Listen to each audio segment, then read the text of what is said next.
Audio Jungle. Audio Jungle.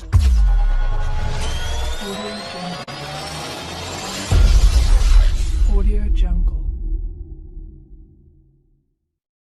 ఈ వీడియోను చూస్తున్నటువంటి ప్రతి ఒక్కరికి మన ప్రభు అయిన యేసుక్రీస్తు నామములో వందనములు తెలియజేస్తున్నాను.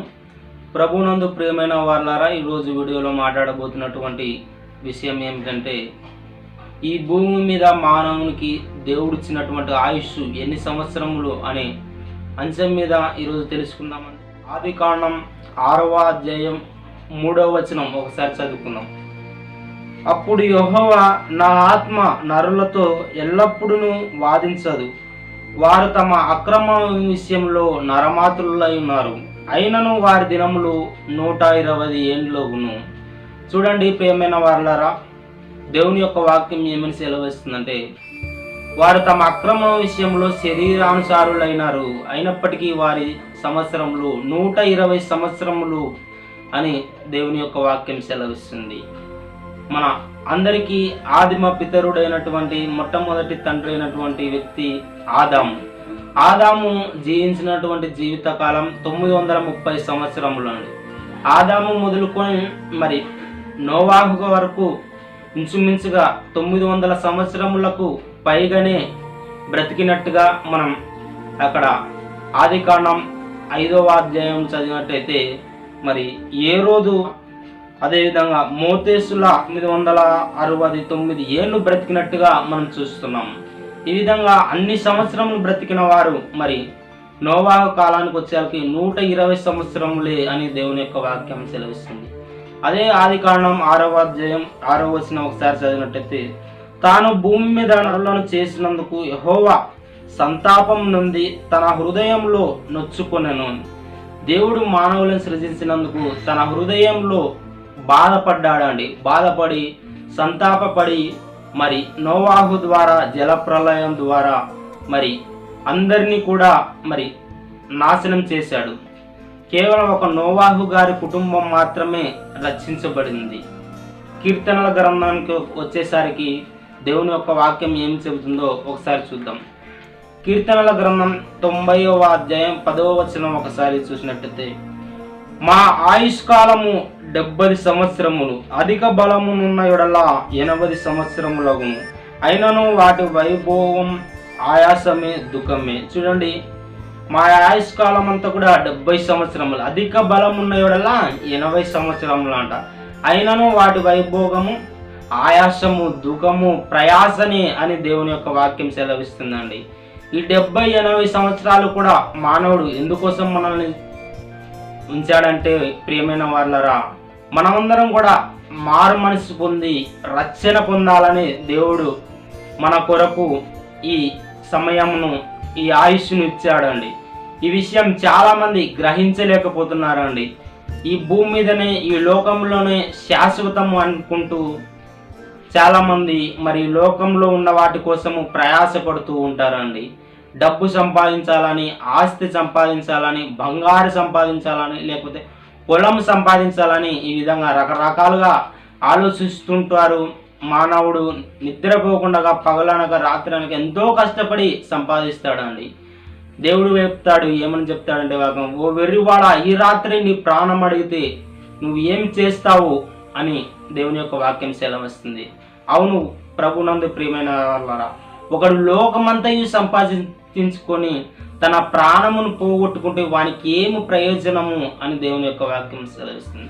ఈ లోకంలో నువ్వు ఎన్నో సంపాదించుకొని ఉండొచ్చు, కానీ యేసు ప్రభువుని సంపాదించుకోకుండా, యేసు ప్రభువుని తెలుసుకోకుండా, యేసు ప్రభువుని తెలుసుకొని పశ్చాత్తాపపడి ఆయన రక్షకుడు ప్రభువు అని తెలుసుకోకుండా నువ్వు చనిపోతే నీ ఆత్మ నరకానికి వెళుతుందండి.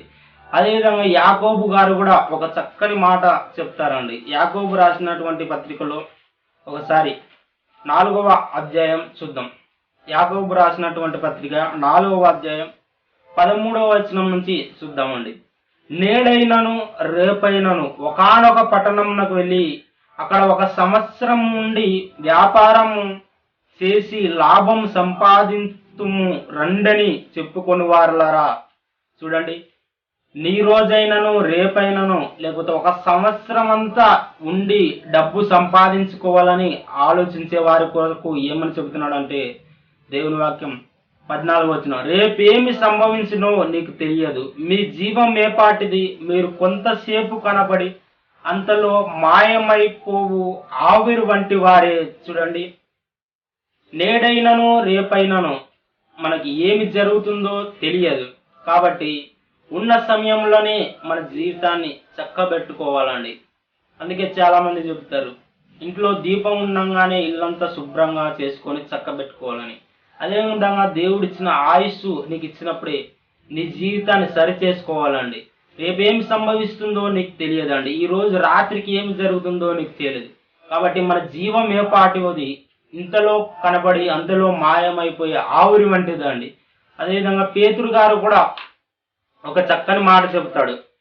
పేతురు రాసినటువంటి మొదటి పత్రిక 1వ అధ్యాయం 24వ వచనం ఒకసారి చదివినట్లయితే, సర్వ శరీరులు గడ్డిని పోలిన వారు, వారి అందమంతయు గడ్డి పువ్వు వలె ఉన్నది. గడ్డి ఎండును, దాని పువ్వును రాలును, అయితే ప్రభు వాక్యము ఎల్లప్పుడూ నిలుచును. చూడండి ప్రియమైన వాళ్ళ, సర్వ శరీరాలందరూ కూడా గడ్డిని పోలిన వారండి.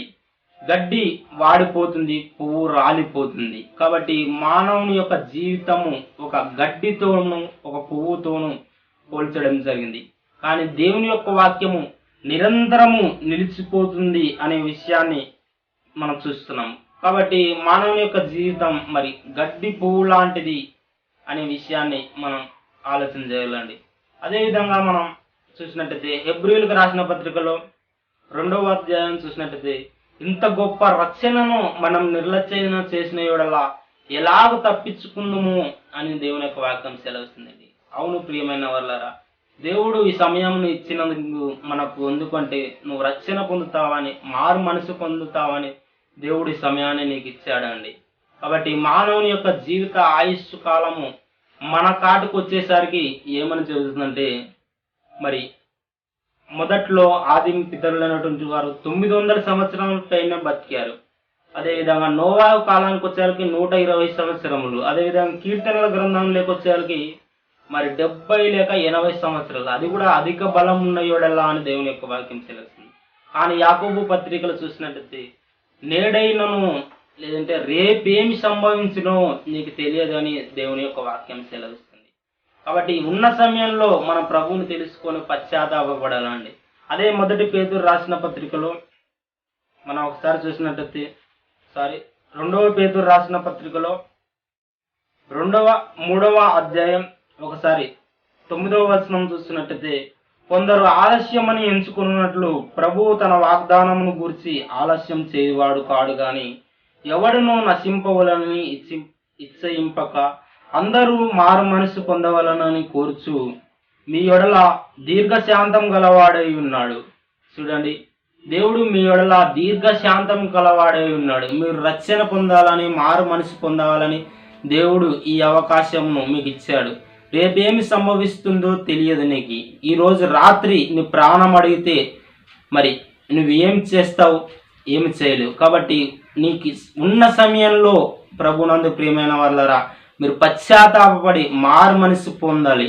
ఎందుకంటే ఈ లోకము శాశ్వతమైనది కాదండి, ఈ లోకం అనేది అశాశ్వతమైనది. అందుకే ఒక భక్తుడు ఈ విధంగా పాట రాశాడండి. పూలాంటిది జీవితం రాలిపోతుంది, గడ్డి లాంటిది జీవితం వాడిపోతుంది. పూలాంటిది జీవితం రాలిపోతుంది, గడ్డి లాంటిది జీవితం వాడిపోతుంది. ఏ దినమందైనా ఏ క్షణమైనా, ఏ దినమందైనా ఏ క్షణమైనా రాలిపోతుంది నేస్తమా, వాడిపోతుంది నేస్తమా, రాలిపోతుంది నేస్తమా, వాడిపోతుంది నేస్తమా. లాంటిది జీవితం రాలిపోతుంది, గడ్డి లాంటిది జీవితం వాడిపోతుంది. పాలరాతి పైన నీవు నడచిన గాని, పట్టు వస్త్రాలే నీవు తొడిగిన గాని, అందలము పైన కూర్చున్నా గాని, అందనంత స్థితిలో నీవున్నా గాని, కన్ను మూయడం ఖాయం, నిన్ను మోయడం ఖాయం. కన్ను మూయడం ఖాయం, నిన్ను మోయడం ఖాయం. కళ్ళు తెరుచుకోనేస్తమా, కలుసుకోయేసుని మిత్రమా. కళ్ళు తెరుచుకోనేస్తమా, కలుసుకోయేసుని మిత్రమా. ప్రభువునందు ప్రియమైన వాళ్ళరా, మన జీవితం పువ్వు లాంటిది. ఏ చిన్న మందు రాలిపోతుందో, గడ్డి ఎప్పుడు వాడిపోతుందో, మన జీవితం నీటి ఆవిరి వంటిది. కొంతలో కనపడి అంతలో మాయమైపోయే జీవితం. రేపేమి సంభవించినో మనకు తెలియదు. ఈరోజు రాత్రి ఏమి జరుగుతుందో కూడా మనకు తెలియదు. కాబట్టి ప్రభువు మీ ఎడల దీర్ఘశాంతం గలవాడై ఉన్నాడు. మీరు దేవుడిచ్చిన ఆయుష్లో, దేవుడిచ్చినటువంటి సమయంలో మీరు పశ్చాత్తాపపడి మారు మనసు పొందాలి. ఈ లోకం శాశ్వతమైనది కాదు, ఇది అశాశ్వతమైనది. శాశ్వతమైన లోకం పరలోకం మాత్రం. ఈ లోకంలో మనం కేవలం పరదేశులుగాను, యాత్రికులుగాను కొంతకాలం జీవించడానికి వచ్చాం. కానీ మనమందరం కూడా దేవుని దగ్గర నుంచి, పరలోకం నుంచి దేవుడు మనల్ని సృష్టించాడు. కాబట్టి మనమందరం కూడా మరలా మన నివాస స్థలానికి, మనం పరలోకానికి వెళ్ళాలి. కాబట్టి యేసుక్రీస్తు ప్రభు వారు చెప్పారు, నా తండ్రి ఇంట అనేక నివాసములు కలవు, నేను వచ్చి మరలా ఆ నివాస స్థలానికి తీసుకొని వెళ్తానని దేవుడు వాగ్దానం సెలవిచ్చాడు. కాబట్టి దేవుడిచ్చిన సమయంలో పశ్చాత్తాపడి మారు మనసు పొంది, మరి ఇంత గొప్ప రచనను నిర్లక్ష్యం చేయకోకుండా నేడే ఈ రచన దినమును పొందుకొని మారు మనసు పొంది పశ్చాత్తాపడతామని ఒక సహోదరునిగా, ఈ లోకం శాశ్వతమైనది కాదు, మన శాశ్వతమైన లోకం పరలోకము. కాబట్టి రేపు నీది కాదు అనే విషయాన్ని గ్రహించాలని మరి ఈ వీడియో ద్వారా తెలియజేస్తూ